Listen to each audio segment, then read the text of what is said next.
Welcome to Wake, a cold reading of James Joyce's Finnegans Wake, just to hear it out loud. Join Toby Malone and TJ Young, along with some special friends, as we puzzle our way through what we once thought was an unreadable book to produce a surprisingly listenable podcast. Hello Wake listeners, it's Toby here. Just a little disclaimer before we start the episode today. I'm apologising to you. For the last couple of weeks my sound quality has been terrible, and today you'll find that the episode has the worst possible sound quality that you could possibly hope for from my microphone. I had the settings all wrong on my new computer, so you're going to have to suffer through a little bit. We have an excellent episode, a great guest, and a really good conversation, but unfortunately my levels are wrong. So brace yourselves and just forgive me, and it'll be all fixed for next episode. Thanks very much. It is Tuesday, October 15th, 2024. It has been 151 days since we have started reading, with 399 pages complete of 628, meaning we have 229 pages left to go, and are 63.54% of the way through Finnegans Wake.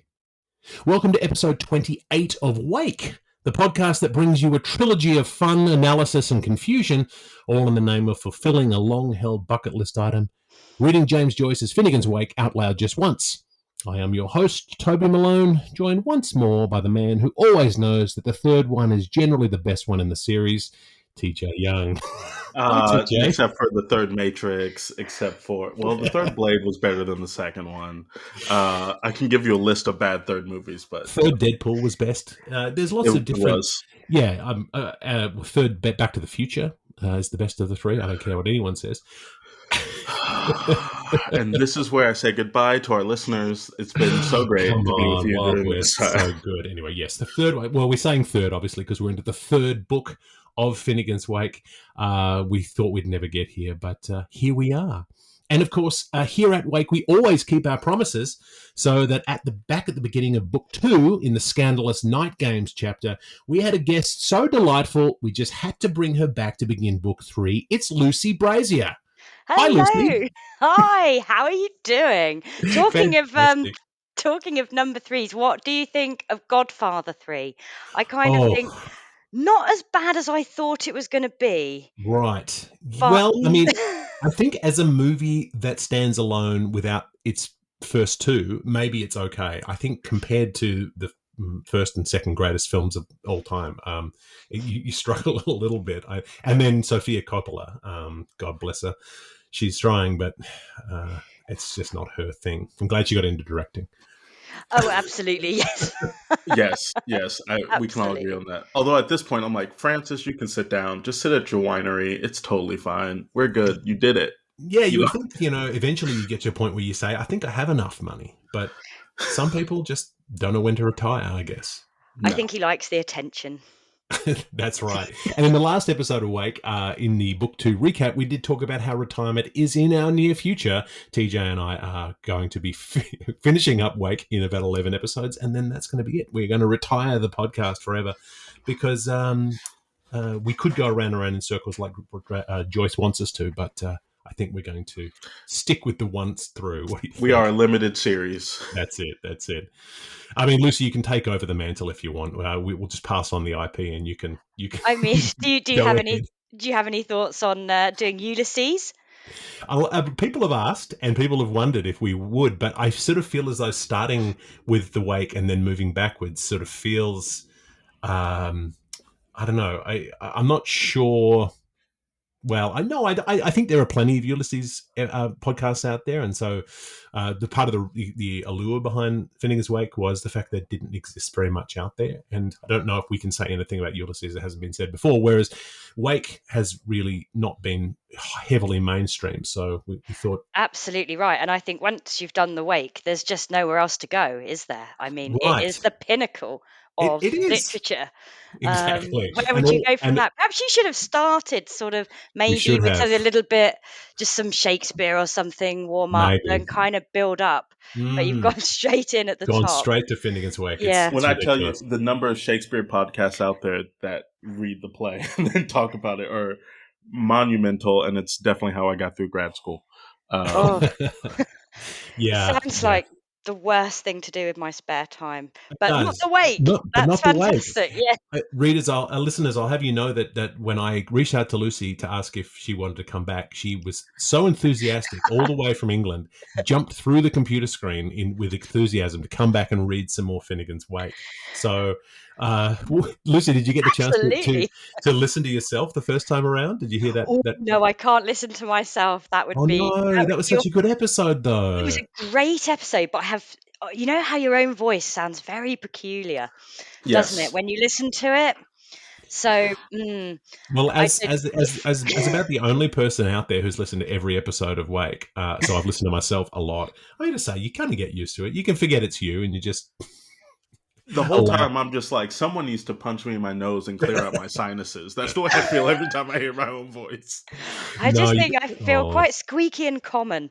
But no, because the thing is, from our perspective, you sound very glamorous in English, so we love that. So, of course, the English accent. Yes, I was forgetting. That's right. It's like a magic charm across the oceans. The Cambridge in you, even if it was just a Cambridge assistant porter. That's the episode I'm submitting with my tenure profile, because they'll be like, TJ is flanked by an Australian and an English person. He's got it going on. Yeah. It doesn't sound that special this side of the pond, I can assure you. Okay, well, we love it. So you didn't get to listen to that one, but you said you've listened to a couple more since? Yes, I have. So I sort of started at the beginning, and I've just been kind of dipping in. But I saw, obviously, when you put up the night lessons one, I thought, oh, I've got to listen to that, because it's such a unique reading experience. So I can't wait to hear what you guys have done with that. It was interesting. Neil was doing it as well. That's right. Doubly attractive to me. So I shall clear some time to properly give it the attention that it deserves. Well, it was an interesting thing, because while we were in it, it was very difficult to break it down in our brains about what was really going on, because it was such a cacophony, a cascade of stuff, and trying to understand what was happening in the marginalia and the footnotes and things like that. But I think listening back, it's an interesting thing because the interjections become quite organic. But yeah, it's a good one. They're 3 episodes, and it was always good to have Neil along for those. Superb. So, yeah. Well, in terms of superb, we're moving into the superb first chapter of book 3 here, where we find out all about Shaun the postman. And Lucy, you are quite effusive about this chapter in your book. I'll re-promote your book, Finnegans What? A Guide by an Idiot, which I will obviously say Lucy is no idiot. But this book that you can get, it's available on Amazon. Yeah, you're quite positive about this. Yes, I mean, I haven't reread it since the book, and I didn't reread it before this reading tonight either, because we're obviously, the whole point is that we're doing it cold. But I did reread what I wrote on it, and then it did bring it back. I do think it's one of the more fun ones, that's kind of slightly easier to get along with than some of the other parts of the book, and I think it is one that I'd recommend, even if you're just going to try one bit of Finnegans Wake, just give this one a go, because I think you'd probably be able to get something out of it. I think everyone can get something out of book 3.1. Yes, it's an exciting one. It's some of the most famous quotations from Finnegans Wake comes out of this chapter. I love how in your summary you talk about how Joyce is dipping into Monty Python territory. Yes, quite Python-esque anyway, or is Python Joycean? I'm not sure which way round, but there's definitely a correlation, I think, between the two in that kind of surreal humour. If you're certain of anything, you know that John Cleese has read Finnegans Wake. Oh, yes. Certain of it. Probably twice. That's right. Yeah. And also, for you, TJ, I remember several episodes ago, we skated past a reference to Aesop's Fables, and then you said, I wish I'd known that there was Aesop's Fables in here, because that's one of my favorites. I am going to give you the heads up. The only clue I'm going to give you is that there is an Aesop's Fables reference and a thread through this chapter. So keep an eye out. That's not going to help me. That's not going to help me. I'm just giving you a heads up to look for that fable. I think you'll be able to find it. So that's coming up too. So lots of fun things ahead in 3-1. If it's not about Chanticleer, I'm not here for it. Chanticleer is my favorite, but it's just I don't think the Feasty King's in either. So No, but Biddy we is. haven't heard him in a while. he'll That's be it. back. He's Biddy coming the back. hen, Biddy the Biddy the hen, Hen. my favourite character in the whole book. She returns, magnificent. That's right. So much ahead. So, as always, we're going to be reading from the Penguin Modern Classics edition of Finnegans Wake, published in 2000 with a foreword by Seamus Dean. Today we're reading chapter 3-1 from pages 403 to 428 in this edition. This is a segment entitled Shaun by the Oxford World's Classic edition of 2012, which also includes brief summaries of what is happening in each subsection, which we will address at the end of the reading. And now, without further ado, Finnegans Wake. Hark! 12 to 11 K to 10. It can't be. Sax. Hawk. Pedwar Pemp. Foy Fi Tray. It must be. 12. A low stole o'er the stillness the heartbeats of sleep. White fogbow spans. The arch embattled. Markers capsules. The nose of the man who was naught like the Nassos. It is self-tinted, wrinkling, ruddled. His kep is a gorse cone. He am Gascon titubante of Tegmine, sub faggy, whose fixtures are mobling, so wobblying befair my remembrance. She exhibit next, his Anastasie. She has prayings in low delph. See here, green egg brooms. What named blau-toothed demand is yon who stares? Gugurtha, he has Becco of wild Hindigan. Ho, he hath Hornhide. And Hervis, how is for you? Pensay, the most beautiful of women of the Welschen Weelde. She would kids to my vault of my palace, with obsidian lapis, her all in her fove suckling. A pagamonite, come not near, black, switch out. Methought, as I was dropping asleep some part in non-land of where's please, and it was when you and they were we. I heard at 0 hour, as 'twere the peal of vixen's laughter among midnight's chimes from out the belfry of the cute old speckled church, tolling so faint a good man true, as knighthood's unseen violet rendered, all animated Great British and Irish objects, non-viewable to human watchers, save 'twere perchance anon some glistery gleamed darkling adown surface of effluvial flow and flow, as again might seem garments of laundry, reposing a leesward close, at hand in full expectation.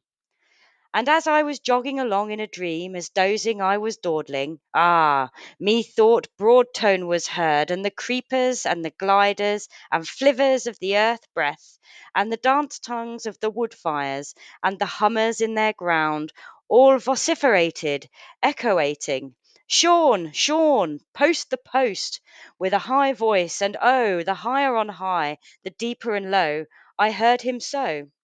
And lo, meschemed somewhat came of the noise, and some who might a move or murk. Now 'twas as clump, now mayhap. When look was light, and now 'twas as flasher, now morn as the glowl. In unlitness 'twas the very similitude. Bless me, 'twas his belted lamp. Whom we dreamt was a shadow, sure, he's light size, the laddo. Blessed moments, oh romance, he's growing to stay.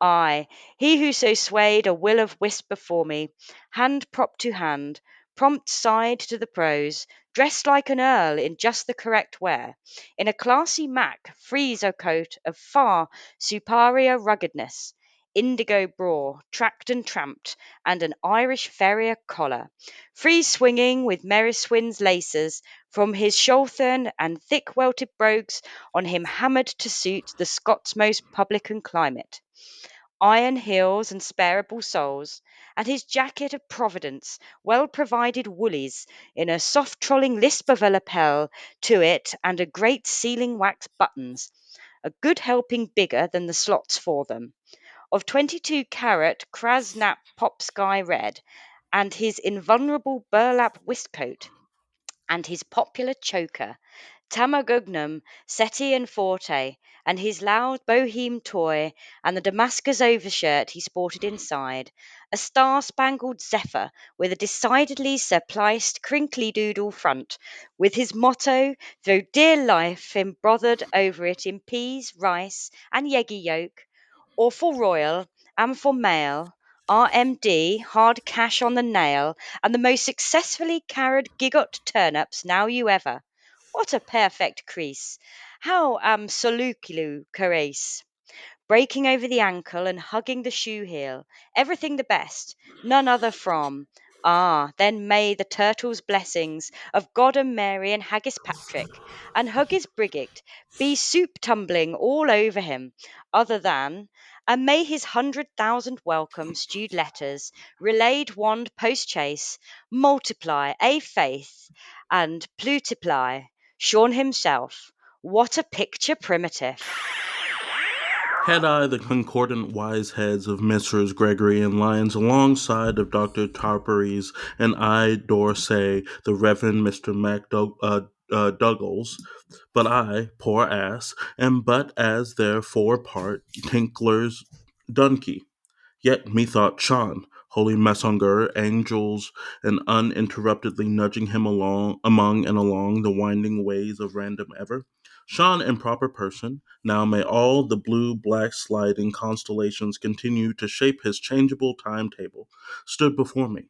And I pledge you my agricultural word by the 160 odds rods and cones of the Evans vision, that young fellow looked the stuff, the belle of Ball's Walk, a prime card if ever was.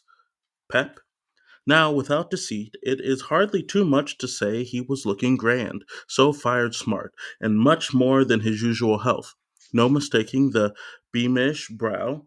There was one for you that ne'er would nunch with good Duke Humphrey, but would eye it through the months without a sign uh, of an error or in him, and then, otherwise rounding, forel to the less of Tararo.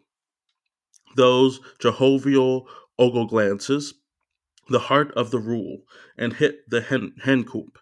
He was immense, topping swell, for he was, after having a great time of it, a 24 hours every moment matters mall site in a porterhouse Scott Frank.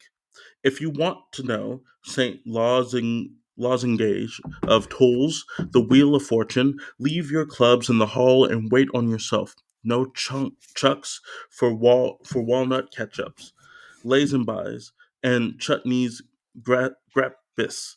The house, the once queen of Bristol, of Balrote Tree, 3, twice admired because her front door looked up Dawson Street, where in the sight of lovely eyes, while his knives of hearts had havoc, he had recruited his strength by meals and spadefuls of mounded food, in anticipation of the fate of table napkins, constituting his three parotite principal meals, plus a collation, his breakfast of first, a bless us, O blood of thirsty thee orange. Next, the half of a pint of beacon with newlig googs and a segment of rice plummy padding.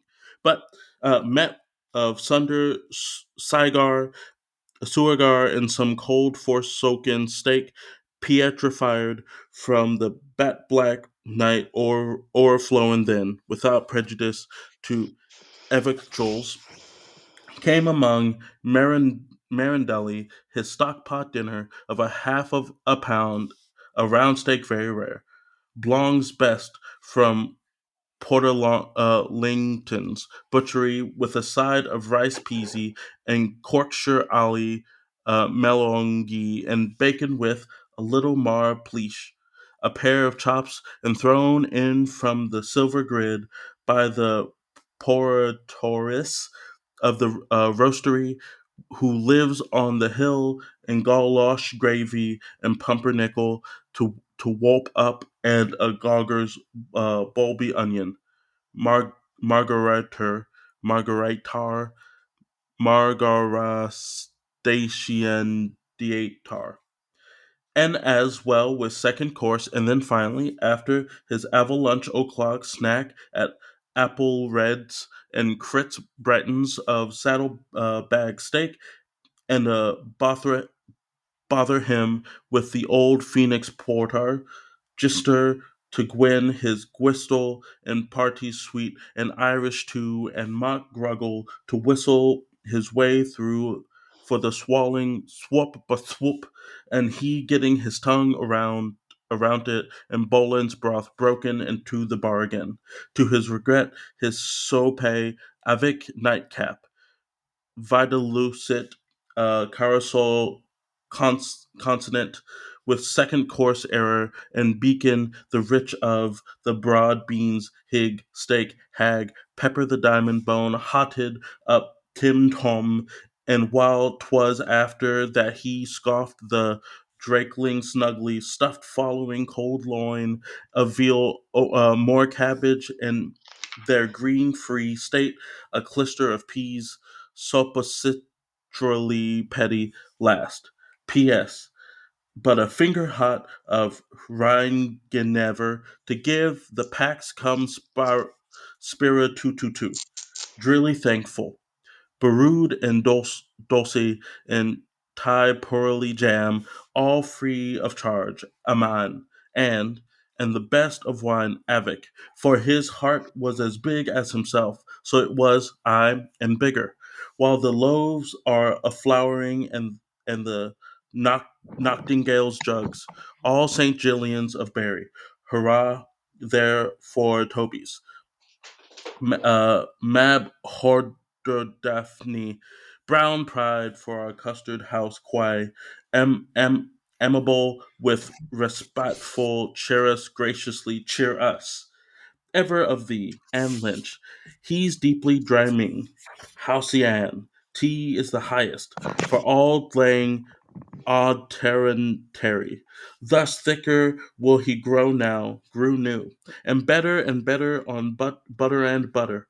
At the sign of Mitresses von Hungrig, however, mind you, knuckling down to nourish Therese, where they meanly some ham and jaffs, and I don't mean to make the ingestion for the moment that he was gulliby and gulpable gluttony as regards chewable boltaballs, but be a stings, be a stings, and upon the whole, when not off his oats, given pre-love appetite and post-love pricing, good cope, good cheap, where in Thermarador uxt in Floreal May, while the whistlings parallel roysters play between gourmandising and gourmeteering, he grubbed his tuck all right, des smorigors, every time he was for doing dirt to a meal or felt like a bottle of Ardeleon or along with a smag of a lecker bis of a well-dressed tot, or though his net and rates weigh not but the fly blow to his gross and gans after do his poise. And he was so jarvy jaunty with the romp of a schoolgirl's completion, sitting pretty over his Oyster Monday print face, and he was plainly out on the ramp and mash, as you may say, for he spork. Overture and beginners.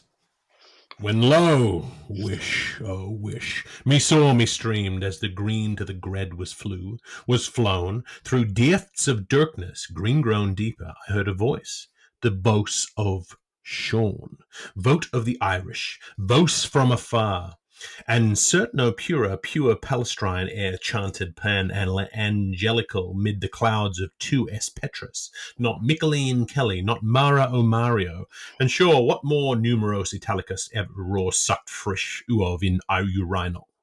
A breeze to Everzone o'er the brosa zoing sea, from Inchigila called away how it's aspired. More pork! More pork! To scented nightlife as softly as the lofty Marconi masts from Clifton south, Open tireless sequence, Moveport, Moveport, to Nova Scotia's listing sister wands, Tube, Tube. His hand palm lifted, his hand shell cupped, his hand sign pointed, his hand heart mated, his hand axe resin, his hand leaf fallen. Help some hand that wholemost heals. Wet is het holy. It jested, and it said, Allo, alas, Aladdin Amobus, does she lag soft fall means rest down? Shaun yawned as his general address rehearsal. That was anti-prop previous days, pigeons in a pie with rough dough for the carrier and the hash say ugh of overgestion plus, and the Tuesday's champagne in his head with the memories of the past and the hicknunks of the present embellishing the musics of the future from Mickarooney's band. Addressing himself ex alto and complaining with a vocal discontent, it was so close as of the fact the rag was up and of the briefs and bill passes.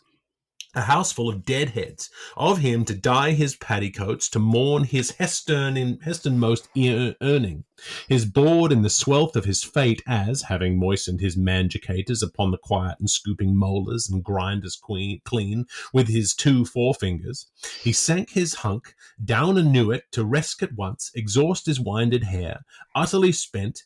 It was all he could do, disgusted with himself that the combined weight of his tons of iosols was 100 men's mass too much for him.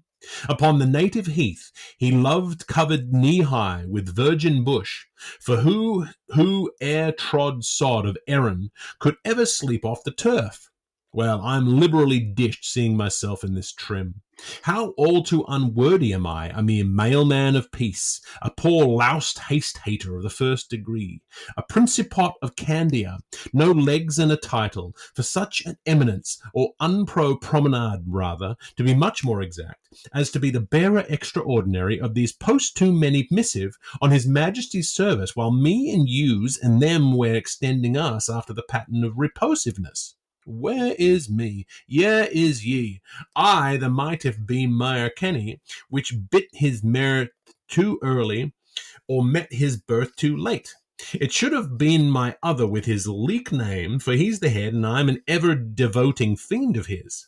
I can seize Tom Mirror in Tuesdays of year, when we lobofosed Oz so care, though Sembal Simon Pumpkill Pyman years. We shared the twin chamber, and we winked on the one wench, and what Sim sobs toady I'll reeve tomorrow, for 'twill be, I have hopes of, Sam Didier's feast. Tune in, tune on, old Tig. Hi, hi, hi, I'm thine hourglass. Behold! He looks rather thin, imitating me. I'm very fond of that other of mine, Fish Hands McSorley, Elian, Obsequies, Bonsai, Isaac Gary's ass. We're the music hall pair that won the Swimmies bladders at the Guinness Gala in Badnavay. I ought not to laugh with him on the stage, but he's such a game loser. I lift my disc to him, brass and reeds, brace and ready. How is your napper, Handy, and how now does she stand? First he was living to feel what the eldest daughter she was pansying, and last he was dying to know what old Madra Patriarch does be up to. Take this John's Lane in your toasting forge.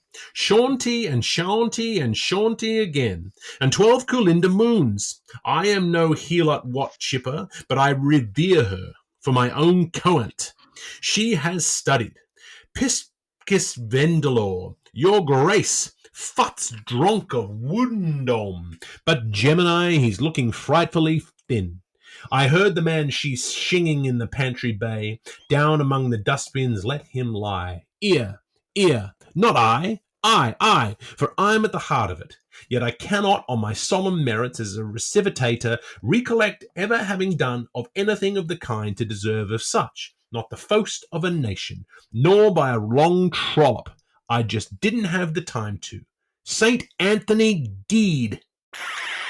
But we have until now ever besought you, dear Shaun. We remembered who it was, good boy, to begin with, who out of symphony gave you the permit.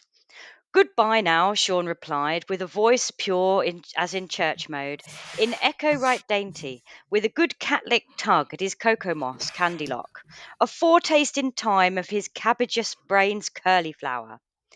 Athy Caro, comb his tar odd gee sing your mower, Oh, meow, greet thee good. How are them Columbuses? Lard have mustard on them, fatiguing, very fatiguing. Hobo's horn knees, and the curvature of my spine. Poor me, my heaviest crux and dairy lot it is, with a bed as hard as the thinker-muddles of the Greeks, and a broad as bare as the Roman altar. I'm off rabbited kitchens and relief porringers. No later than a very few fortnights since, I was meeting on the Thinker's Dam with a pair of men out of the glasshouse, whom I shuffled hands with, named McBlacks.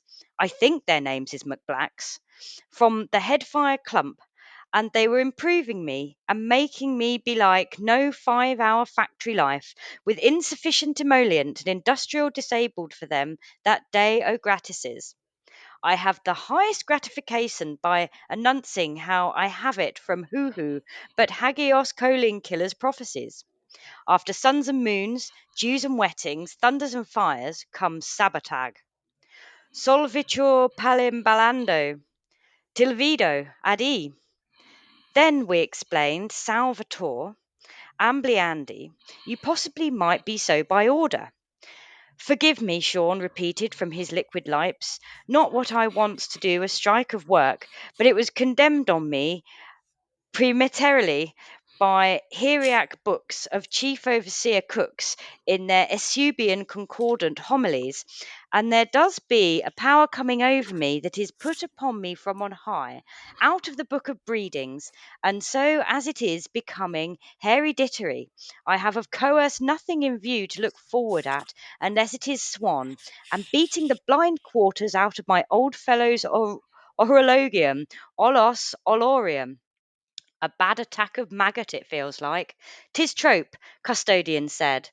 Almost might I say of myself, while keeping out of crime, I am now becoming about fed up be going circulating about them new hikeless highways, like their nameless souls, irked and scorned and grizzled all over till it's rusty October in this bleak forest, and was verbally complussed by thinking of the crater of some noted volcano, or the Dublin River, or the Cachalot Truth subsidy as a way out, or to isolate I from my multiple me's on the spits of Lumbridge Island, or bury myself, clogs, cool cellar and all, deep in my wine upon Pontine, unless Morris's colt could help me, or my gander may be at 49, as it is a tithe fish, so it is, this pig's stomach business, and where on dearth or in the miraculous medal of this expanding omniverse to turn since it came into my hands, I am hopeless off course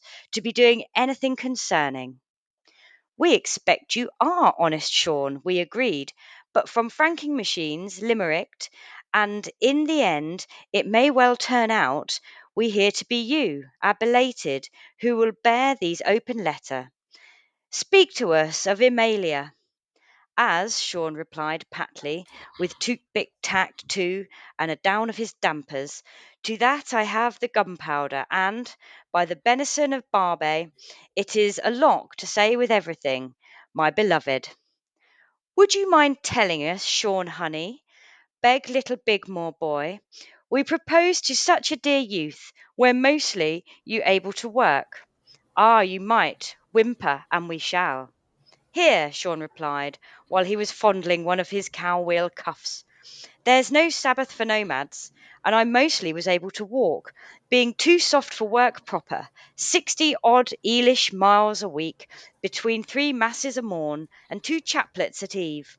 I am always telling those pedestriasts my answers, Top, Sid, and Hucky, now, and it is a various thross as the thieves' recension. How it was foretold by me, my brevet for my vacation in life, while possessing stout legs, to be disbarred after holy orders, from unnecessary servile work of reckless walking of all sorts, for the relics of my time, for otherwise by my so douching I would get into a blame where sieves fall out. Excelsior tips the best. Week stop, work stop, walk stop, woke. Go thou this island, 1 house sleep there. Then go thou other island, 2 house sleep there. Then catch 1 night maze. then home to dearies. Never back a woman you defend. Never get quit of a friend on whom you depend. Never make face to a foe till he's rife, and never get stuck to another man's fife. Amen. Ptah! His hungry will be done on the continent as in Arianosia. But believe me, in my simplicity, I am awful good, I believe. So am I. At the root of me, praised be right cheek discipline. And I can now truthfully declare it before my gate's Pantocreator, with my flesh fettered palms on the epistles of the apostles, that I do my reasonablest best to recite my grocery beans, for mummy, mit dummy, mot mother, mat bonds are regular, genuflectations enclosed. Hectom of my, there thou beast on the hummock. Gee up, ye dog, for your daggily broth, etc. Happy Maria and glorious Patrick, etc., etc. In fact, always have I believe. Greedo, here's me hong. And it is the full sooth of a thoroughbred. Yet 1 minute's observation, dear dogmastic Shaun, as we point out how you have while away painted our town a wearing green riding hued, or murder mirror. How did you hear? Shaun replied, smoldering the idly way up his lamp sleeve.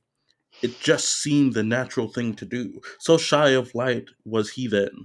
Well, so be it. The gloom hath rays, her lump is love. And I will confess to have, yes, your doiginess is announced man's, thorough thoroughbredor I did. And diddy I did. All lay I did. Down with the Sarazan ruse. And I am afraid it wouldn't be my first coach wasting after striding on the vampire and blazing on the focal. See? Blazing on the focal, as see, blazing upon the foe, like the regular red shank I am, and impregnable as the mule himself. Somebody may perhaps hint at the author impression of I was wrong. No such a thing.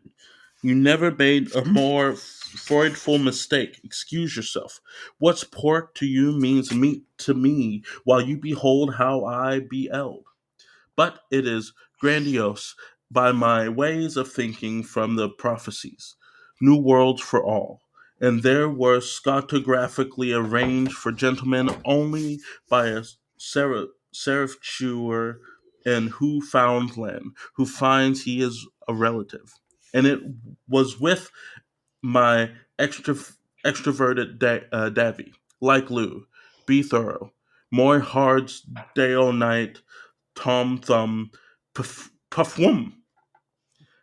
How melodious is thy bell chant, O songbird, and how exquisite thine after drop.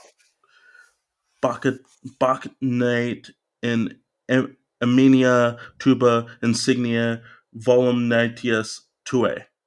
But do you mean, O facid heen fune from Pontoff Bellic till the Kislev Merchant our laden triz will be? We gathered substantively whether furniture, wood, or verdure varnish.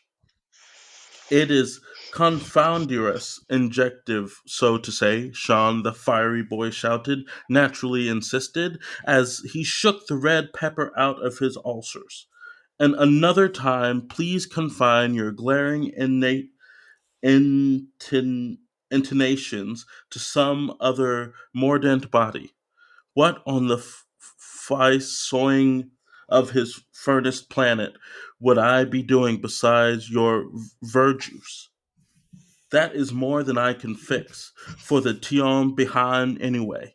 So let I and you now kindly drop that, angry man. That's not French pastry. You can take it from me. Understand me when I tell you, and I will ask you to not whistle, cry golden, or quoth Macbeth, that under the past Purcell's office, so deeply deplored by my erstwhile elder friend Miss Enders, poach mistress, and gay receiver ever for the particular of the Scotic Poor Men's Thousand Gallow Cow Society. I was thinking of her in Thior. All be they blessed with 22,000 sorters out of the biggest pos, and 22,000, mine's one, too much privet stationery and safety quippu as ate up largely by those nestlesome goats out of pension's greed. Culpa de becco, buen apparatita. Proceeding, I will say it is also one of the oval wall's intentions at some time peas pod plus moothers of gold, and when I am not prepared to say, so apt as my pen is up to scratch, to compound quite the markings of the Vedigrease savings book in the form of a pair of carpy sheep boxing gloves surrounding this matter of the Wellis Fuels mascoteers and their Cindy Buck that saved the city from my publicers, Noliner and Brownell, Nicolay Hopstout, crisscross, so long as, thanks to force of destiny, my celery as a peg clout is prepared. And there is a peg under me, and there is a tum till me. To the very honorable, the memory of disgrace, the most noble, sometimes sweepy yard at the service of the writer. Salutum dictat the just defunct Mrs. Sanders, who, the Lord ensure her, I was shift and shuffed too, with her sheeters, Miss Shunders, both medical doctors from high school horse and aslicky as Easter's legs. She was the niceliest person of a well-teached, non-party woman that I ever acquainted her letters. Only too fat, used to babies and toity dean, verbish. This is her intermentor dags for the shuck, the bottle, the tuck, the medicine, all times a day. She was well under 90, poor late miss, and had tastes of the poetics. Me having stood the the pilgrimage afresh at sea when the moon also was standing in the corner of Sweet Standerson by Ski. PLM, Mevro von Anderson, was her who gave me a mutton brooch, stacks, and her beg first party. Honor thy farmer and my litters. This, my tears, is my last well intesticle wrote off in the strut for it about their absent female as associations, which I, or perhaps any other person, what squatton toffety, would the honor to had upon their polite sophocleses in the real presence of devoted Mrs. Grumby when her skin was exposed to the air. Oh, what must the grief of my mund be for two little coolies worthy? 20,000 quad here witnessed with both madly maddlemass wishes the pepit tea for next match from their dearly beloved Rogers, MDD, OD. May doubling drop the droot, writing. Hoop so loosely, kidding you the tutor thir with your Candius and goat along knows how we shall complete that white paper. To Visitas, bigger stiff, queer but guion, be trowels and holes trowels. Otherwise, Frank Shaun, he pursued, what would be the autobiography of the soft-bodied formiform? Hooraymost. None whomsoever, Shaun replied, heavenly blank. He had intended and was intended and was peering now rather close to the paste of the rubney wrinkling. though it ought to be more or less romantical. By the wag, how is Mr. Fry? All of it, I might say, an ex voto, pay and perks, and wooden halfpence, some Rhine, oh joyous Rhine, has handled over spondaciously by me, and bundled in by my ill wishers, Miss Anders. She wore her wrath of ruins the night she lost I left. And the lig name of Mr. Von Houten of Treadcastles, Clowntalkin, Timberman, among my prodigious naboobs, and navius of every subscription entitled The Boyas and the Boscour are evicted tenements. What I say is, and I am Noan, Rowan Horn, or Cole Kilt, permit me to tell you, if uninformed, I never spont it, nor have I the gruest of intention on me the way to. It is my rule so. I went anyway, like hot potten, pottage bake. And this brings me to my fresh point. Coinium.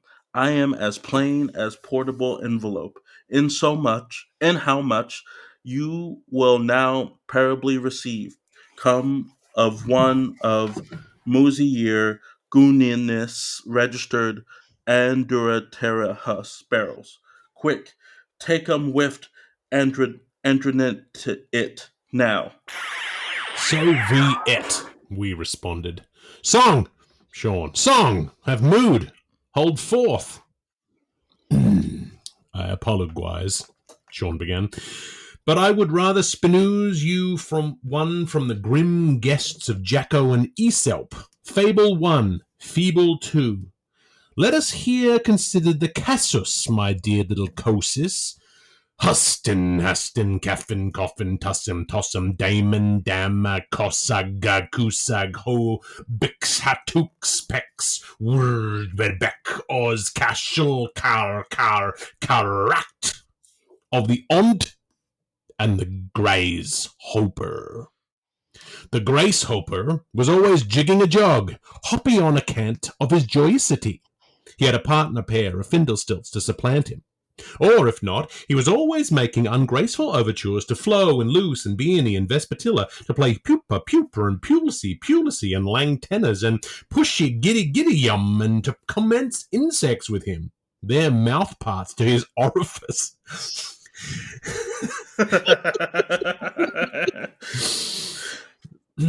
And his gambols to their airy processes, even if only enchased. Among the ever-listings, behold the waspering pot. He would have cursed maliciously by his four feelers, flexors, contractors, depressors, and extensors, lamely, harry me, marry me, bury me, bind me, till she was puce for shame, and also formish her in spinner's housery at the earth's best Schopenhauer, so summary as his cottage, which was called familiarly Tingsomengenting, groped up. Or, if he was always striking up funny funerals with best of Father Zutes, the aged one, with all his wig-eared Corollas, all beadness and old buoyant, inside his elytrial worm casket, and Delia and Peonia, his drooping nymphs, bewheedling him, compound eyes on horny toes head, and old Letty Plussy Boots to scratch his cacumen and cackle his tramsitus, Diver Deborah, 7 bowls of sapo, a lick of lime, 2 spurts of phosphor, 3 furts of sulph, a shake of shuka, doze grains of mignus, and a mess full of mid-cap pitchies. The rule of the wall is the wheel of the wall of the boo-boo from Bornham, and has thus come to Teon. And with tambourines and cantoredettes so turning around his Eggs Hill rock coach, their dance macabre in retrophoebia, Beck from bulk like fantastic Dizozd and Jenny Aprils to the ra, langsome heels and langsome toesis, attended to by a mutter and doffer duffmat, baxing motch and a myrmidons of zozzlers, bzinging, satyrs, cordelade, nice and humbly, dombly sod we a while, but ho, time again, wake! For if scientium, what's what, can mute uns naught, a thought, abort the great somebody within the omnibus, perhaps at accord, hoot hoot, might sing ums tum-tim but the little new buddies that ring his patch. A high old tide for the bar-heated publics and the whole day as gratis. Fudder and lightning for Oliluti, any filly in a fog, for O'Cronion's lag a crumbling in his sands, but his sun still tumble on. Everything above ground, as his book of breathings bed him, so as ever why, sham or shunner, zeem lyingly to kick time. Gracious me and scarab my sahul, what a bagateller it is! Libellous, insanity, pooh, pshla, ph, what a zite for the Goths! Invented the Ont, who, not having been a summer fool, was throlly making chilly spaces at Heisfeck's affront of the isinglass of his Windham, which was cold antitopically nix und nix. We shall not come to party at that lops, he decided possibly, for he is not on our social list. Nor to Bar's burial, neither. Thon Sloghard, the old boar's yar oblong, as there's a cool on a cat. Never sends less, when he had safely looked up his ovipository, he lofted hails and prayed, May he me no voida water, seek it hatup, may no he me tile pig shed on, suck it hot up. As broad as Beppy's realm shall flourish, my reign shall flourish. As high as Heppy's heaven shall flourish, my hain shall hurish, shall grow, shall flourish, shall hurish. Hum. The Ont was a well-tall fellow, romy built and able-boobied, by near saw altitudinous, we a shelling in Kopfers. He was sair solemn and chairman-looking when he was not making spaces in his psyche, but loss, when he wore making spaces on his Ike, he wore moosh moth sacred and murvayingly wise chairman-looking. Now Wim the silly billy of a Grace Hoper had jingled through a jungle of love and debts and jangled through a jumble of life in doubts afterwards, wetting with the Bimblebeaks, dricking with the Norton-necks, bilking with the Durry-Dunglecks, and whoring after lady birdies. Ichnemenon diag leganiatokion.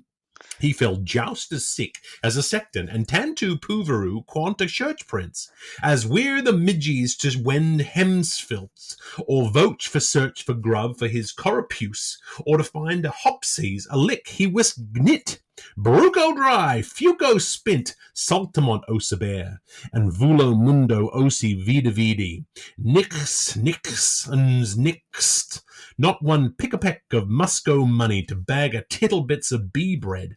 Iomio, Crix corbicule, which a plight. Oh, my bog, he contrited with melancholy.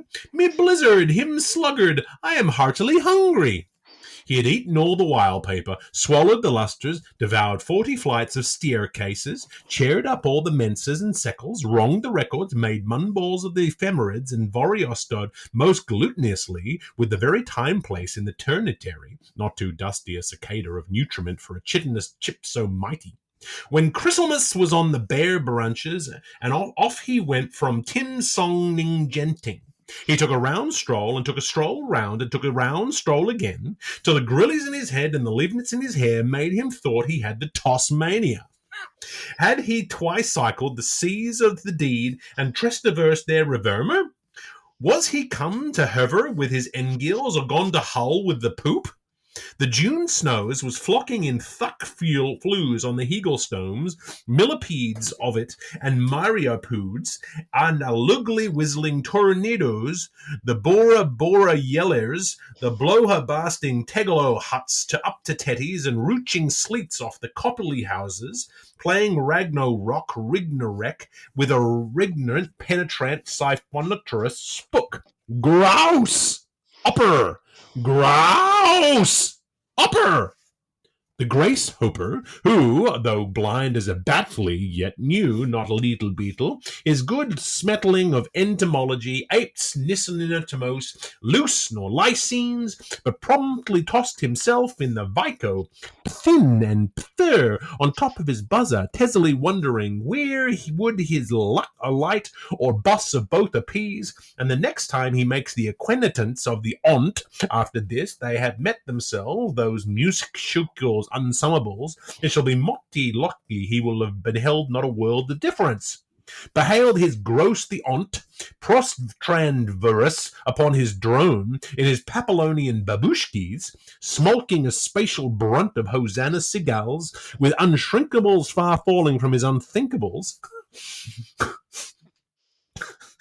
swarming of himself in his sunny room, sated before his contumable Philip puppy of a plate o' monkey nouse, and a confuction of a minth, for he was a conformed ascetist and aristoteler, as happy as one as a honeysucker on a basket boy on the libido, with Flo biting his leg thigh and Luce lugging his luff leg, and Bienny bussing him under his bonnet, and Vespertilla blowing cozy fond tuties up the alabron length of the large of his smalls.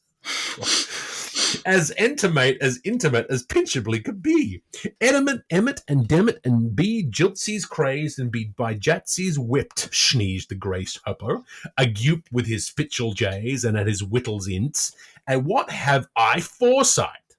The aunt, that true and perfect host, a spiter, a spin, was making the greatest spass a body could with his queen's lace swinging, for he was spizzing all over him like things some anything in formy collation, boundlessly bliss-filled in an alla bath of hurus.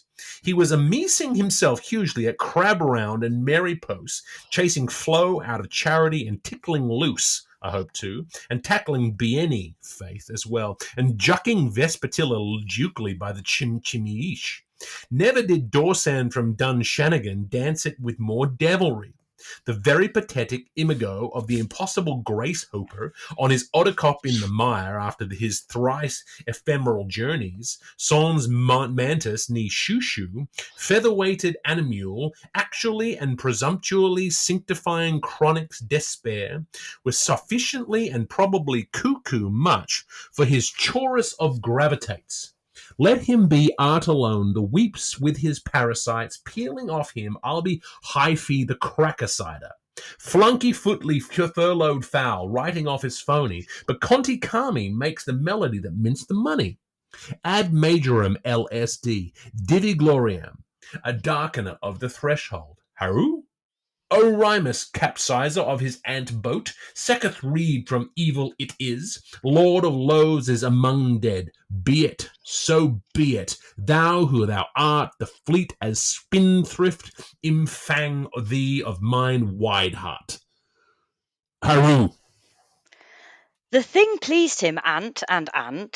He larvered one, he larvered on, he murred such a nausis. The Grace Hopper feared he would misplace his fauces. I forgive you, Grant aunt, said the Grace Hopper, weeping, for their sooks of the sakes you are safe in whose keeping. Teach Flo and loose pokers, show be anywhere sweet, and be sure Vespertilla finds fat ones to heat. As I once played the piper, I must now pay the count. So Seda to my Hamlet, and Mahaba to your mount. Let who likes lump above, so what flies be fullen. I could not feel more gruggy if this was prom pollen. I pick up your reproof, the horse gift of a friend, for the prize of your save is the prize of my spend. Can cast whores pull a fedicus if old Pollux forsake 'em, or Cullux feel etchy if Pullux don't wake him? A locus to love, a term it t'embarrass. These twain are the twins that tick Homo vulgaris. Has Aquilone naught winged to go safe, since a griffin we were in his farest due brife? And that accident man not beseeked where his story ends, since long suffering sighs sought heart seats for their orients. We are waste not with want, pre-condemned to and true, till Nolans go volants and Brunei's come blue. Ere those gid flirts now gadding, you quit your mocks for my gropes, and extents must impull, and elapse must elopes. Of my tech-tooks take stock, tic-tac, and all's weal, as I view by your farlock hail yourself to my heel. Party prize my thin winds, whilst my blick points unbroken on. Your holes where cad broads, with touts trity right token on. My in risible universe, Udley howd find.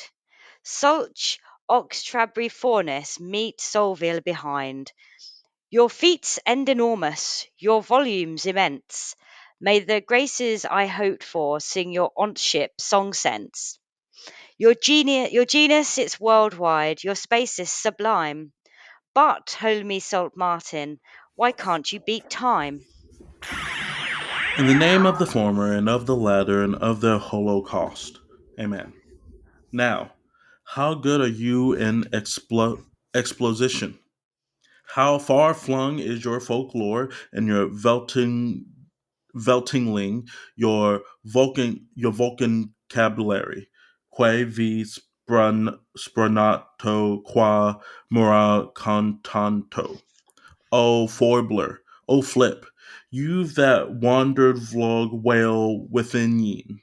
It falls easily upon the ear open and goes down the friskly shortness like treesling tum tim with his ting ting taggle, the blarniest blather and all corny wall.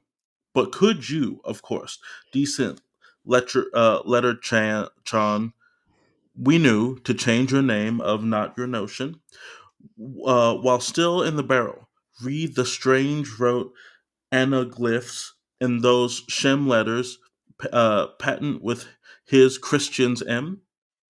Greek.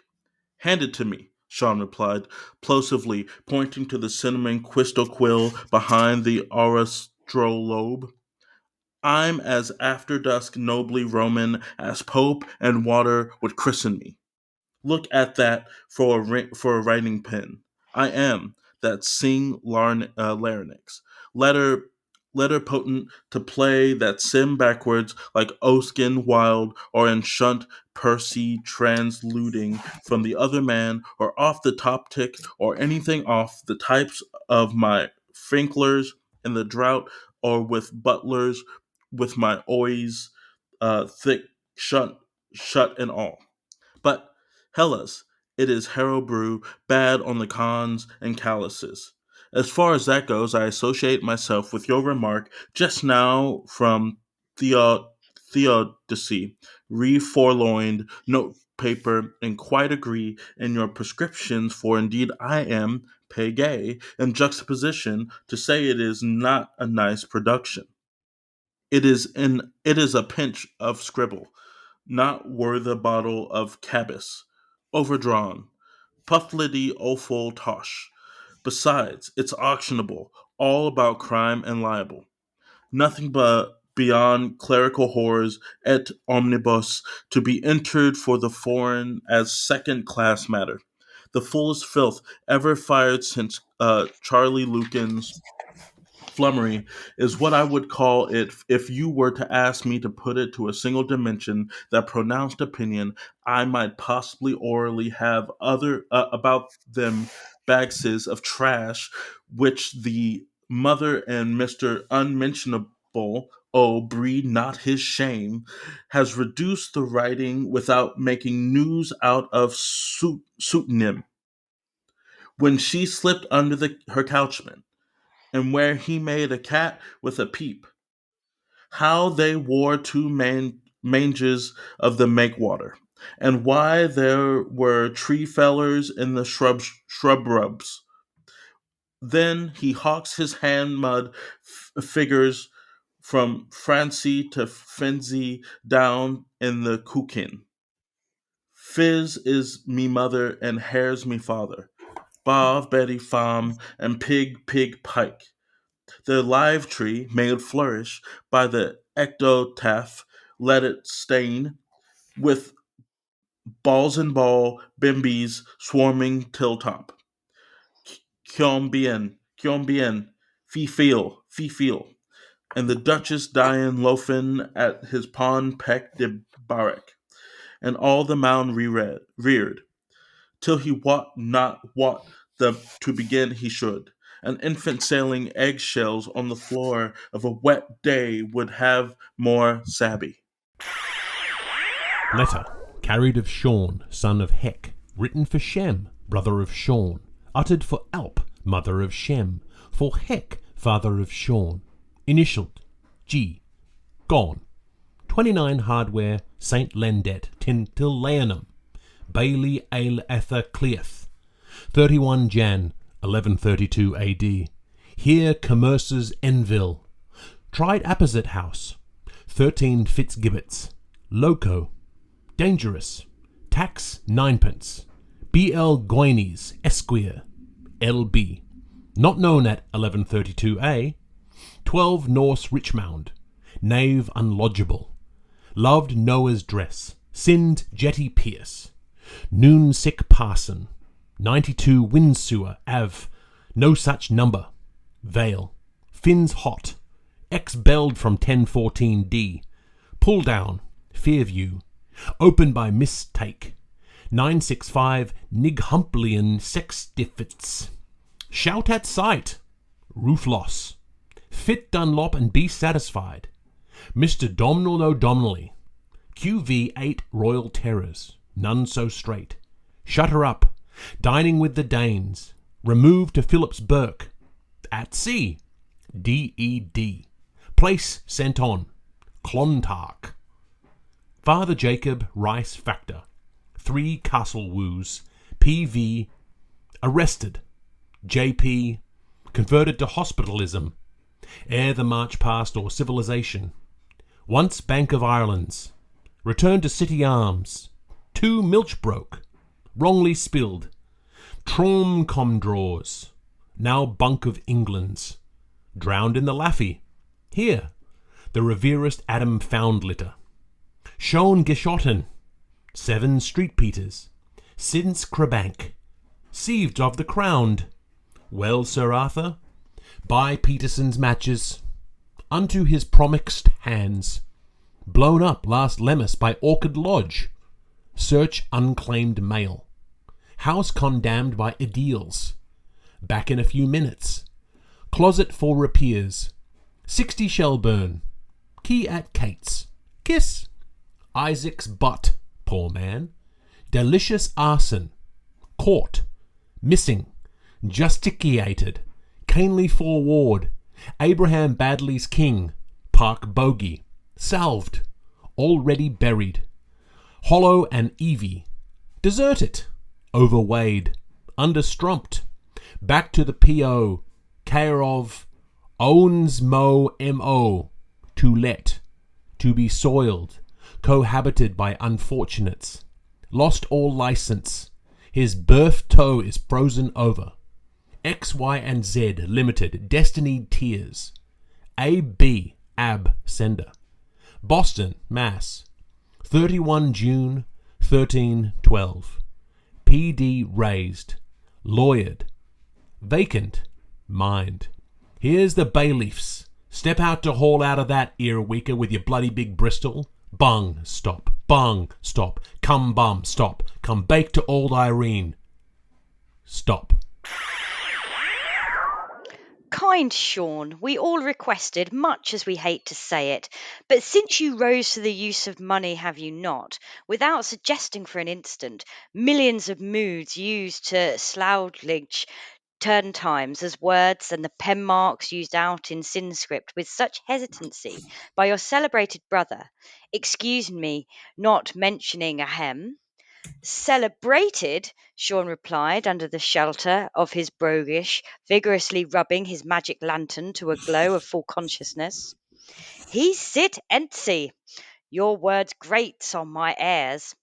Notorious, I rather would feel inclined to myself in the first place to describe Mr. O'Shem the Draper with before letter, as should I be accidentally called upon for diagnoses to pass my opinions properly spewing into impulsory islets. But I would not care to be so unfruitful to my own part as to swear for the moment positively as to the views of Denmark. No, sir. But let me say, my every belief before my high G is that I much doubt of it. I've no room for that fellow on my fag roaster, I just can't. As I hourly learn from roosters and havers through Gilligan's maypoles, in a nice pathetic notice he, the pixelated doodler, is on his last with illegible clergymants, boasting always of his ruddy complexious.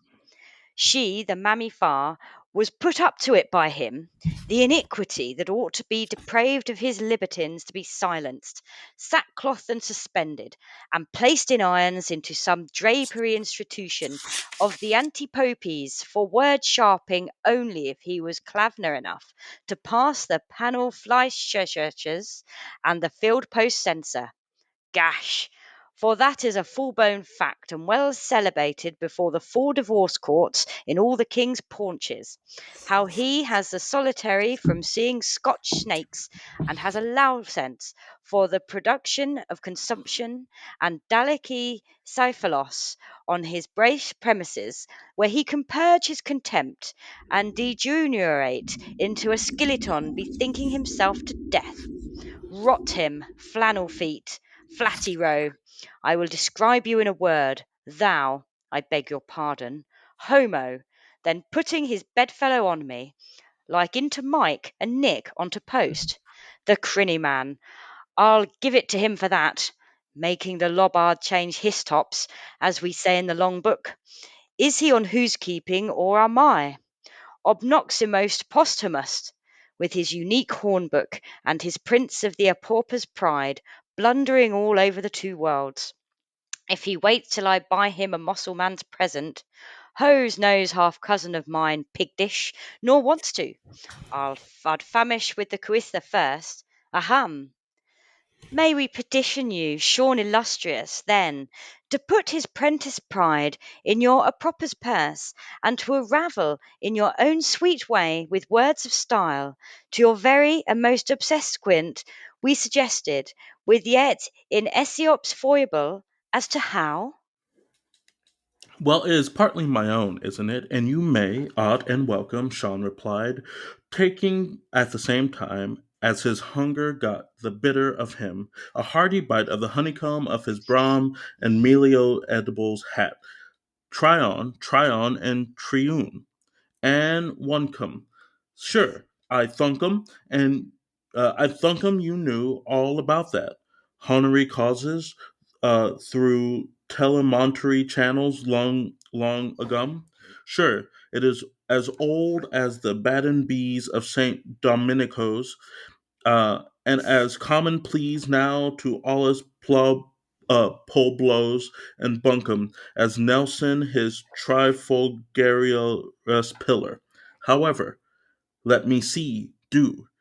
Beerman's Bluff was what begun it, old Noel and his borrowing, and then the Lillians of the Veldt, Nancy Nickies, and Foletta La Jambe, then Mem and him and the Jackwajack, all about Worcestershire and writing his name for him.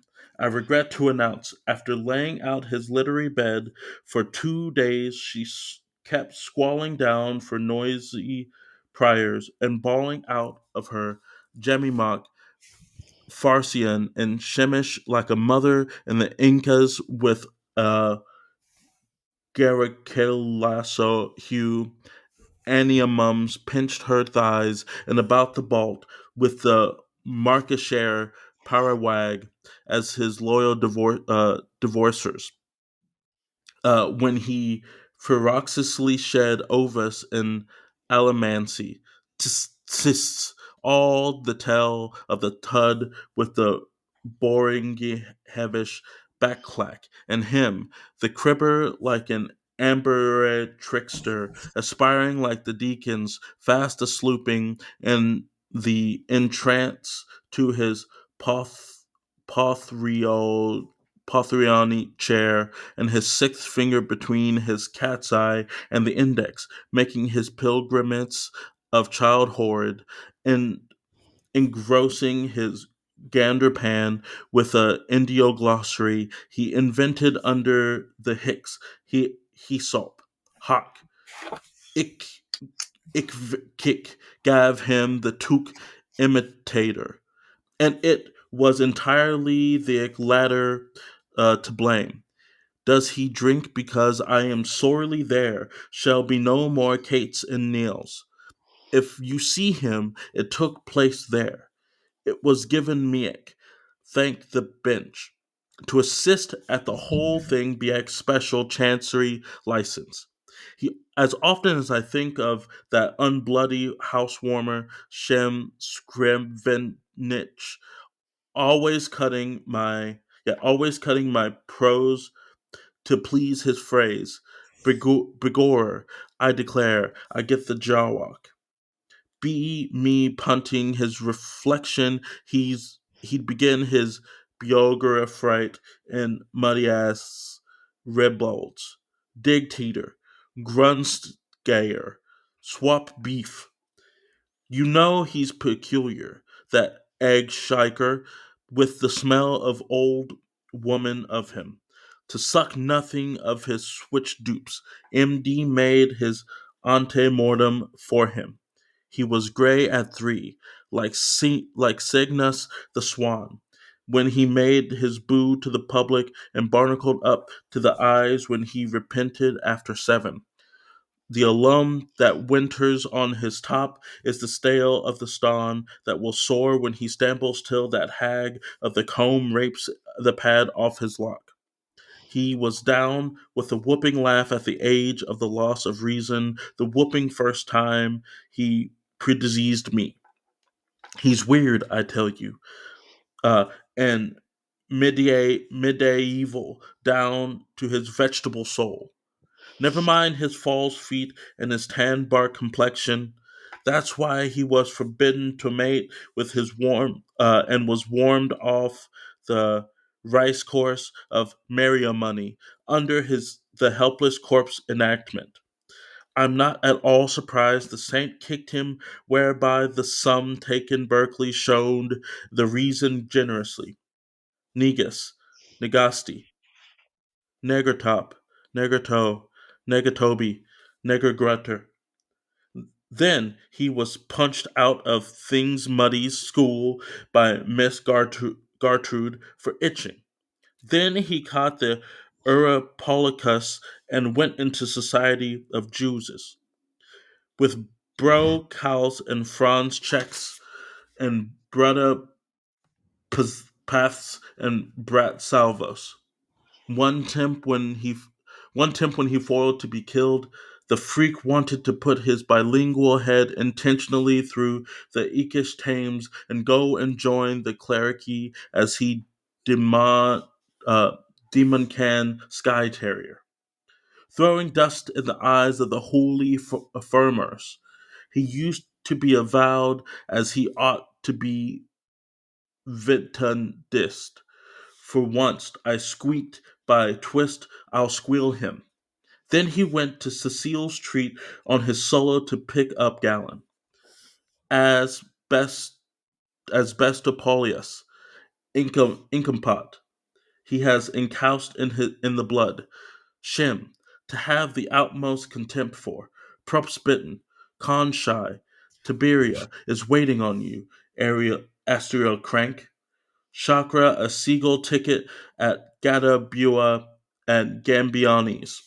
Go o'er the sea, hay them from me, and leave your liber to TCD. You puddin', your puddin' is cooked. You served, cram ye. Faithfully yourth, XXXX. But for what, thrice truthfully tell her Shaun of Grace? Weekly we went on to ask now of the gracious one. Vouchsafe to say, you will now, goodness, won't you? Why? For his root language, if you ask me wise, Shaun replied, as he blessed himself devotionally like a craw's bomb, making act of oblivion, foot and mouther, what the thickens else, which he pick-sticked into his letrous invention. Hold turden wir Mudgard Gringnur Derm Molnir Fenrir Looky Loki Bogman Dodrerin Cert Crinmagern Racken Rocka Thor's for you. The 100-lettered name again, last word of perfect language. But you could come near it, do suppose, strong Shaun, we foresupposed. How? Piax! Piax, Shaun replied in Velia pen ultimatum. 'Tis Peebles before Sweeney's as he swigged a slug of John Jacobson from his tree-stem sucker cane. Mild but likesome, I might as well be talking to the four waves till Tibbs grey eaves and the rest's asleep. Frost! Nope. No one in his seven senses could, as I have before said, only you missed my drift for its being incendiary. Every dimmed letter in it is a copy, and not a few of the symbols and holy words I can show you in my kingdom of heaven. The loquacity of him, with his three-star monothong, Thor, the last word in stolen telling, and what's more, right down low-brown schismatic robblement. Yes, as he was rising my lather, like you, and as I was plucking his goosey bone, like yea, he store the tale of me sure, like yup. How's that for shemies? Still in a way, not to flatter you, we fancy that you are so strikingly brainy and well lettered in your shelves that as ever were the Shamus Shamanus Limited could use worse of yourself, ingenious Shaun. We still so fancied if only you would take your time and the trouble of so doing it. Upu now. Undoubtedly, but that is show, Shaun replied, the muttermilk of his blood donor beginning to work, while innocent of disseminating the foul emanation. It would be a full day I could not soul, so you can keep your space, and by the power of blurry words I am liable to do it, I am convicted of it, any time ever I liked, bet ye fippence off me boot allowance, with the allegrossest transfusiism, as you see, while I can soroquize the Siamanish better than most, it is an open-ear secret, be it said, how I am extremely ingenuous at the clerking, even with my badly left and Arago Braz. I'd pincel it with immensuendos as easily as I perorate a chicaro of beans for the price of 2 miracles, and my trifolium libretto, the orthodox book of Leaf, would, if given to daylight, I hold a most incredible faith about it, far exceed what that bogus bolshie of a shame, my soem heist brother, Gaofex, is conversant with in audible black and prink. Outragedy of poet scalds, a comedy of letters. I have them all tamed, deep and harried in my mind's eye.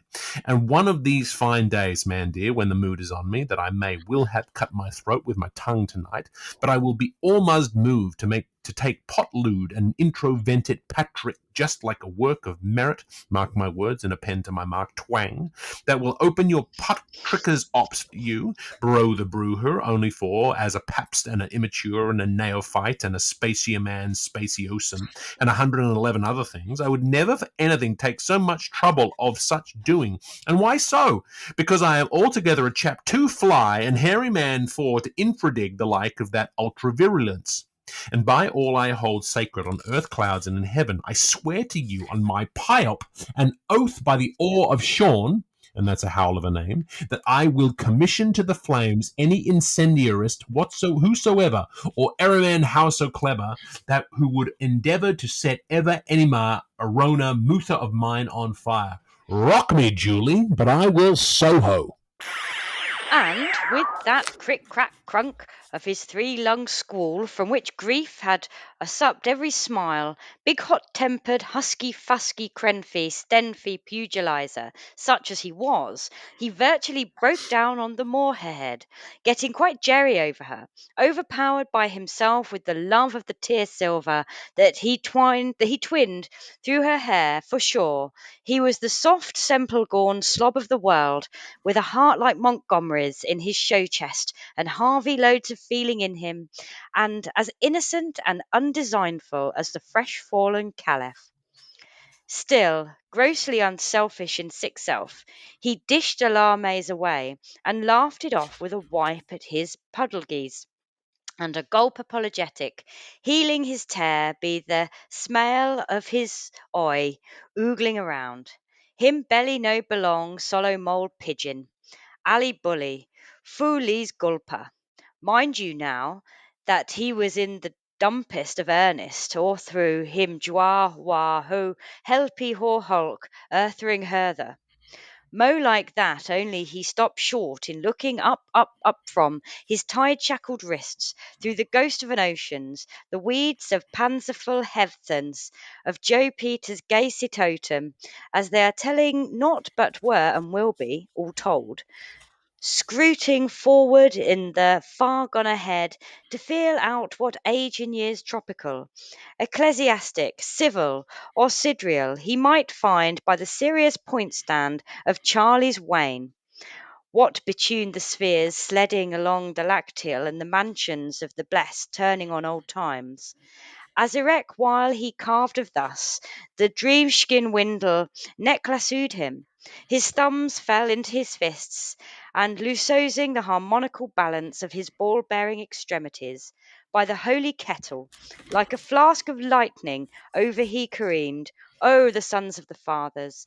By the mighty fine weight of his barrel, all that prevented the hampering of who, if not the asterisks, betwink themselves shall ever, and as the wisest postlude course he could play act, collapsed in ensemble and rolled buoyantly backwards in less than a twinkling via Rattigan's corner, out of farthest earshot, with his highly curious mode of slippershod motion, surefoot, sorefoot, slickfoot, slackfoot, linkman leisurely, lampman loungy, and by Killisthers, lapes and falls, with cork staves and tree leaves, and more bubbles to his keelrow, a fairish and easy way, enough as a town cow cries behind the Times in the direction of Macaulife's. The Crutchet House opened the door softly, down in the valley, before he was really uprighted, ere in a dip of the downs. Ouila! He sporelessly disapplied and vanished like a popo down a papa, from circular circulatio. Ah, mean. Go, go, go, go, gone, tapa! And the stellars were shinings, and the earth night strewned aromatos. His piebrook crept among the donkness. A reek was waft on the luft stream. He was ours, all fragrance, and we were his for a lifetime. Oh, dulcet dreamings languidus, tobacco. It was charming, but charming. And the lamp went out as it couldn't glow on burning. Yep, the lamp went out, for it couldn't stay alight.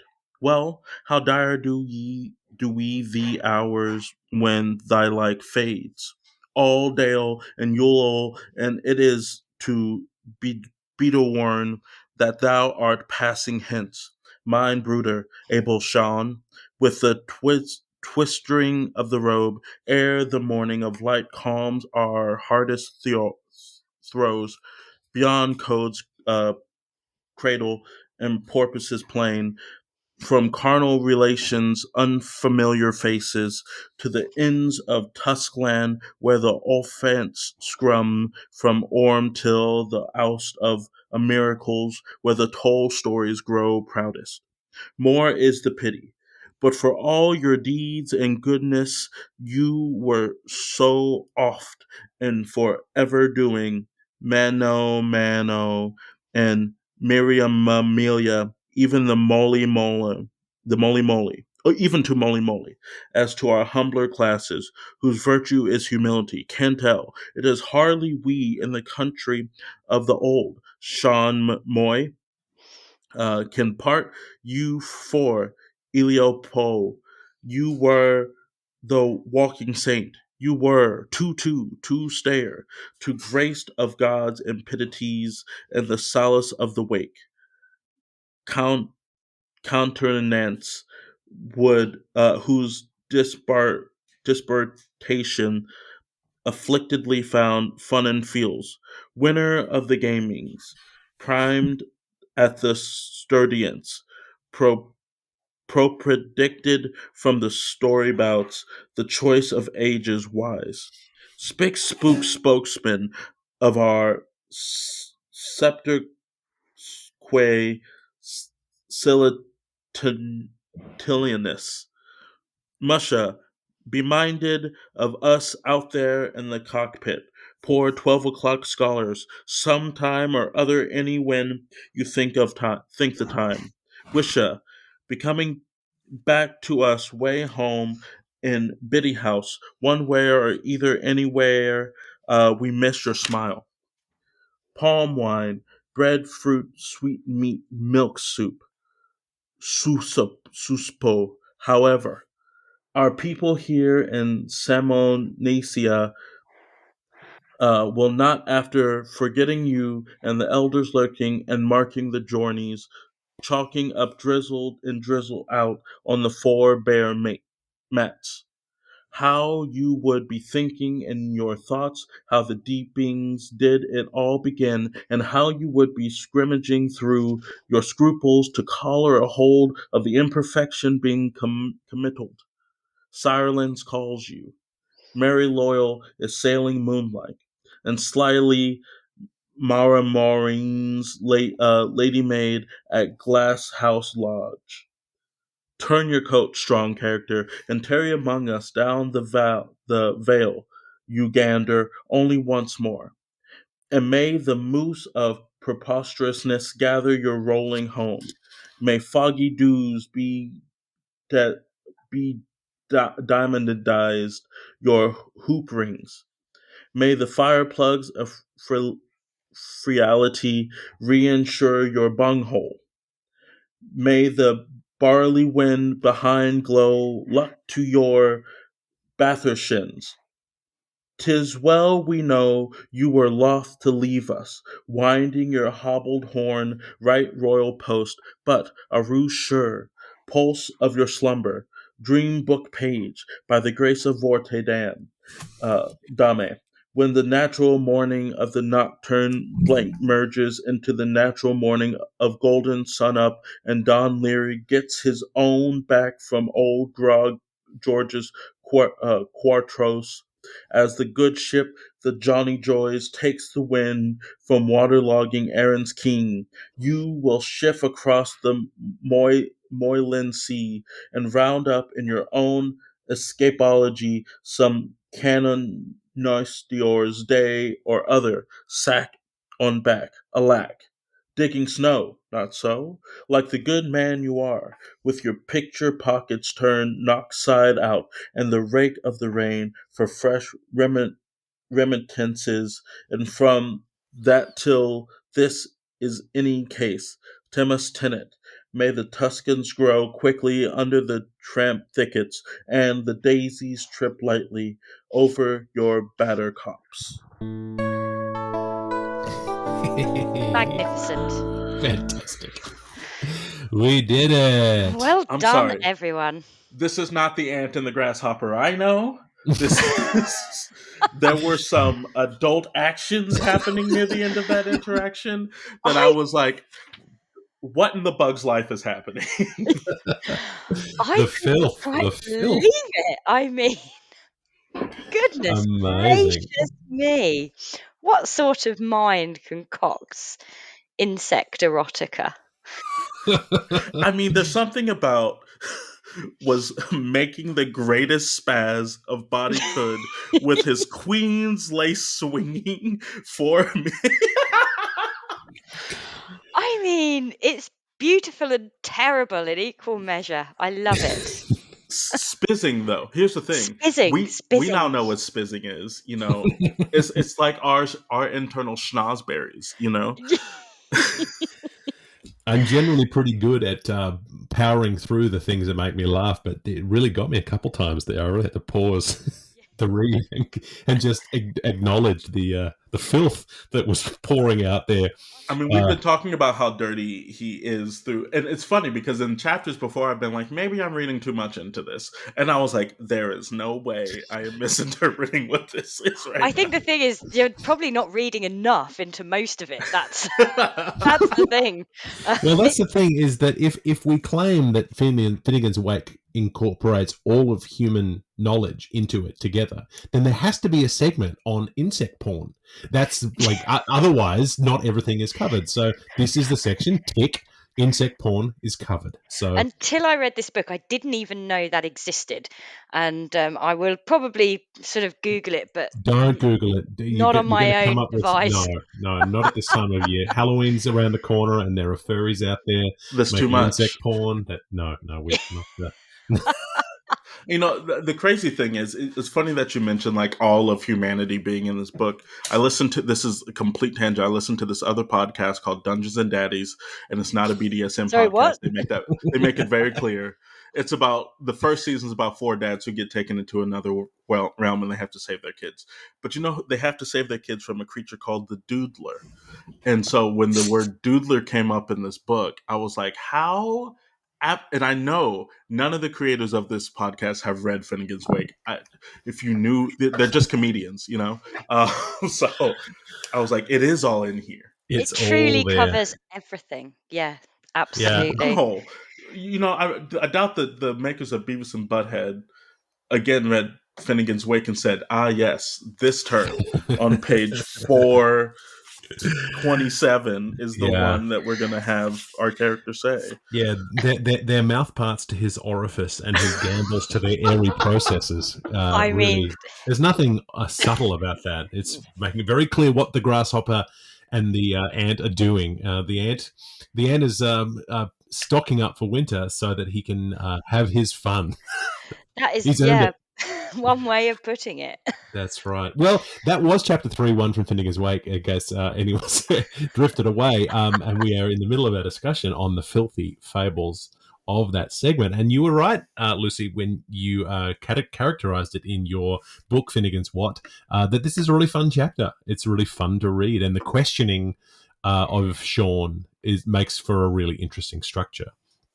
Yeah, I think it's compared to the rest of the book, it's relatively easy to follow, isn't it? I mean, you kind Mm-hmm. of get what's going on. You still are very confused, particularly when the whole grasshopper thing just comes in. But um, you do kind of understand there are some people, and they're questioning him, and he's being very evasive and quite funny with it. Yes. And you can follow that, and you can follow some of the humor and the silly names and what have you. It's just a really cheerful kind of section, I think.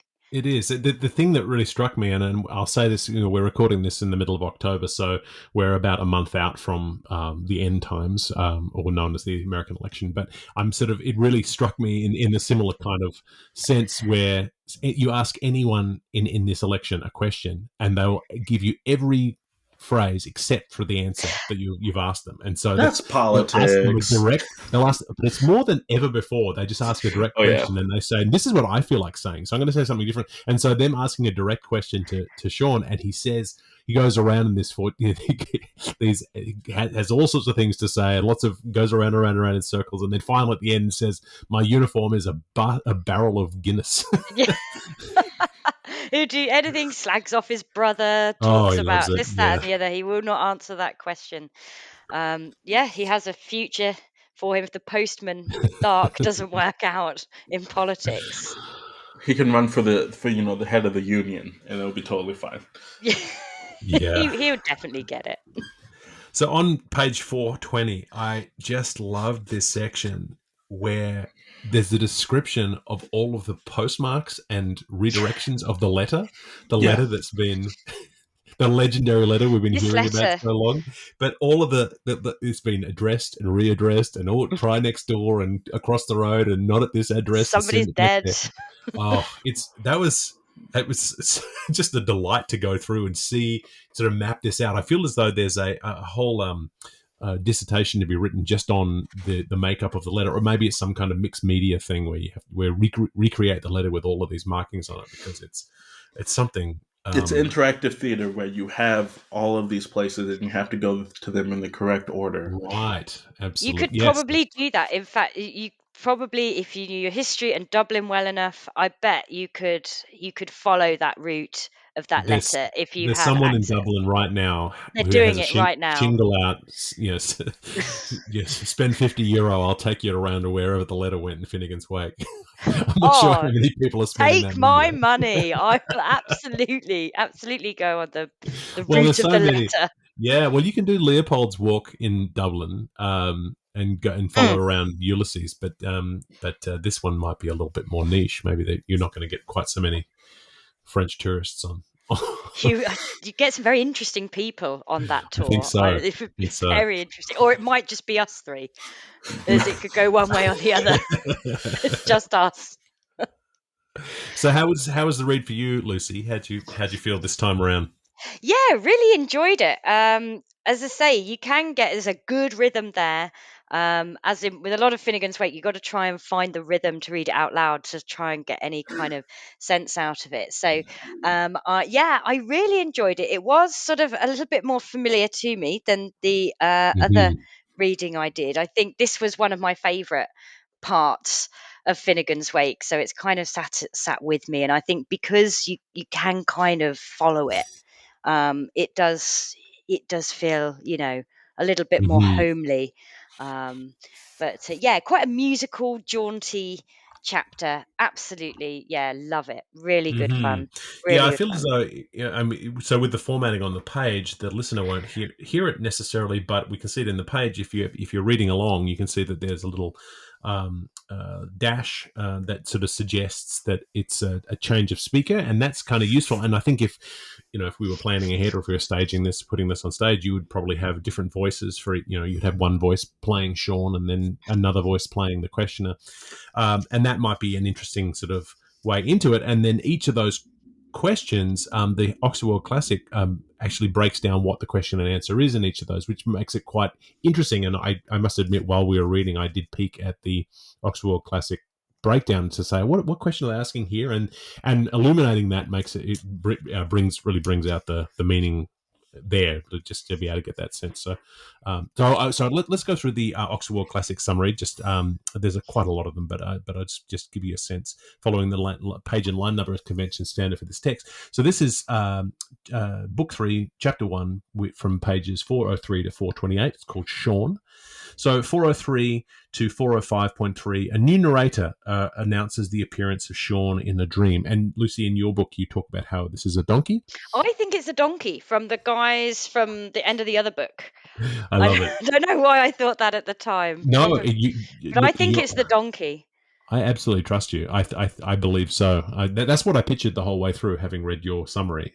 So I love that. Yeah, I just really felt it. I think it was whatever I'd got from the previous chapter stayed with me.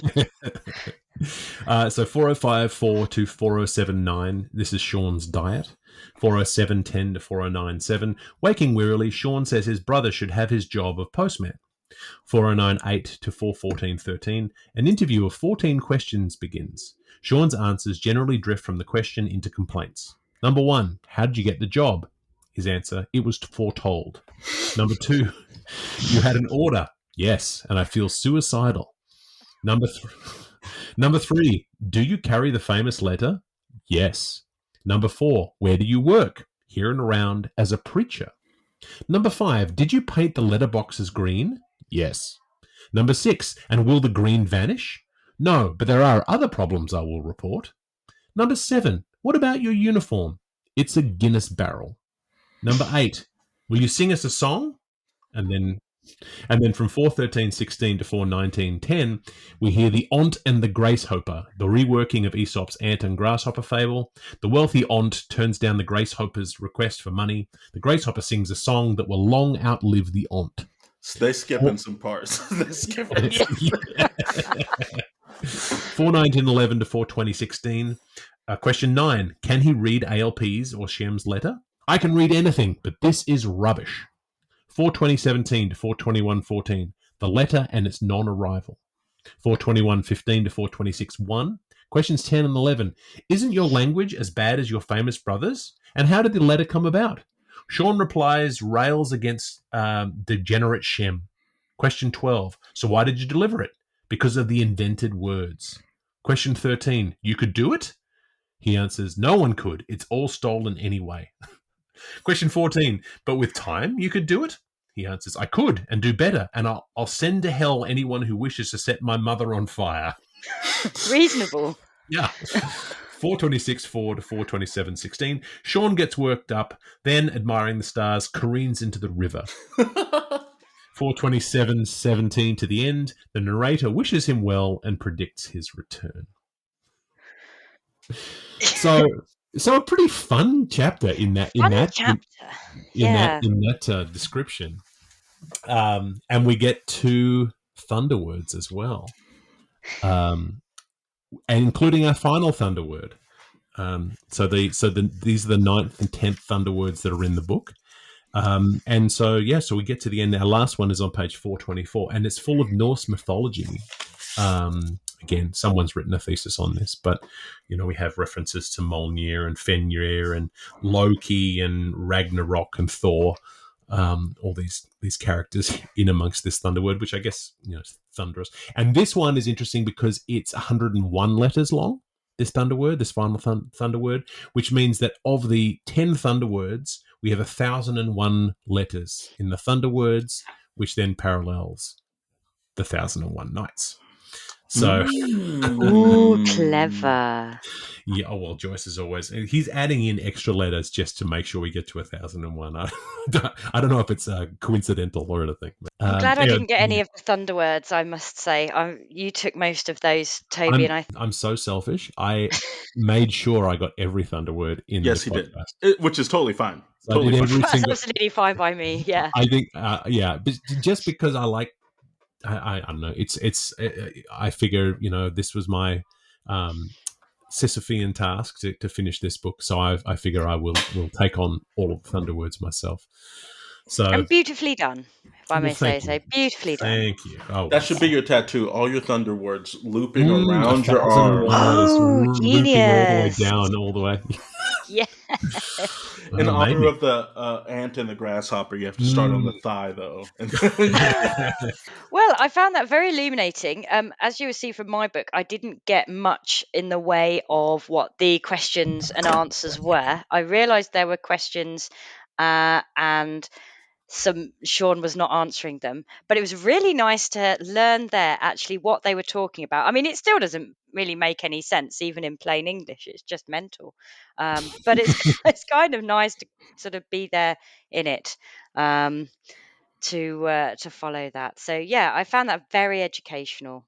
Yes, and in your book you point out favourite lines, including "I have no room for that fellow on my fagroaster. I just can't." Yeah, it was brilliant. Yeah, I got to read that bit. And then your commentary being always a disaster when there's no room on the fagroaster. I think you should always make sure there's room on the fagroaster just in case.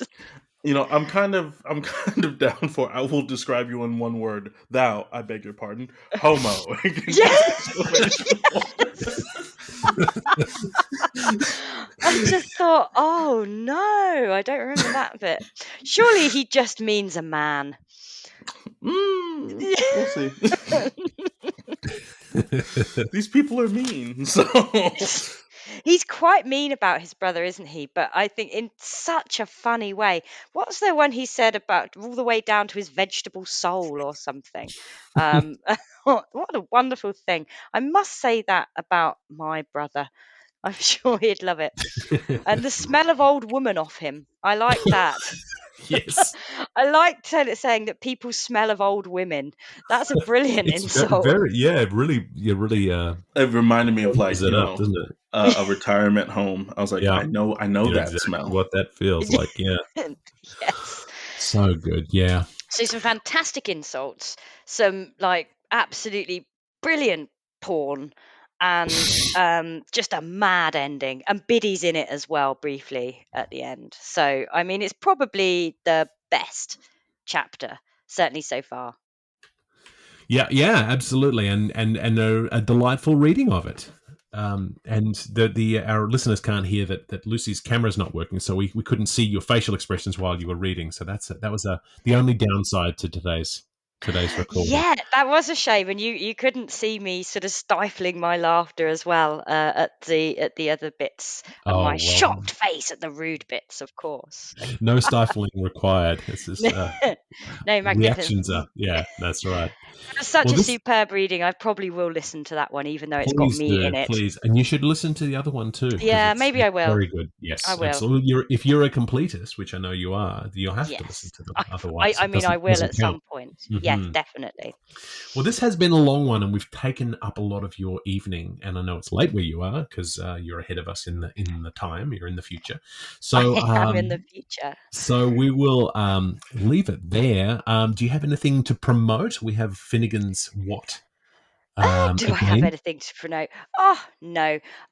If anyone's interested, they can go to my website, portergirl.com. The stuff I do is on there if you want to see it. Perfect. If not, that's also fine. I'm sure they do. And Finnegans What is a fun read. It's a nice companion. It sits next to my copy of Finnegans Wake next to my computer. So every time we do Oh, it a makes me so chapter, happy. It I, makes me I, so I happy. see what Thank you. Lucy thought too. So yes.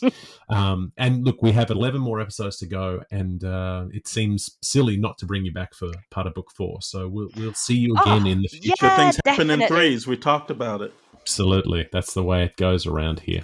Absolutely. Well, I will see you guys really soon. And That's right. listeners, I look forward to joining you again. You will. That is all the time we have for Wake. We will return next week for another chance to delve into Book 3 with another fan favourite returning to join us. I've been Toby Malone, joined as ever by TJ Young. Once more, a huge thanks to Lucy Brazier for joining us this week. Thank you, Lucy. We love having you here. I So love great. being here. It's awesome. Fantastic. So we'll see you next week, insect porn enthusiasts. Gosh. This has been Wake, a cold reading of James Joyce's Finnegans Wake, just to hear it out loud. If you've made it this far, thank you for your dedication. Join us next week for another segment of Finnegans Wake and a chat about what we've found. Wake is a Moon Street Media podcast, engineered by TJ Young and Toby Malone. Our theme song is The Ballad of Perso Riley, arranged and performed by Meg Logue after James Joyce. Wake is recorded in Canada, where Finnegans Wake is in the public domain. For community and bonus content, join us at our free Patreon at patreon.com/wakepod. If you have questions about Finnegans Wake, don't ask us. We're just as confused as you are. See you next week.